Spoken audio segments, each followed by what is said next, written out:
मध्ये जो हलकुंड म्हणजे आमच्याकडे त्याला पिल्लू म्हणतात, तुमच्याकडे काय हलकुंड म्हणत असेल, काय ठिकाणी अलग काय बोलतात ते तुम्ही कमेंट करून सांगा.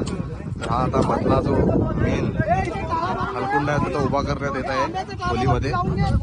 आता होलीमध्ये सर्व आमचे ग्रामस्थ, मुंबईचे आणि गावचे ग्रामस्थ सर्व उभा करत आहेत. तर बघा किती खूप आनंदाने सर्व काय करतायत.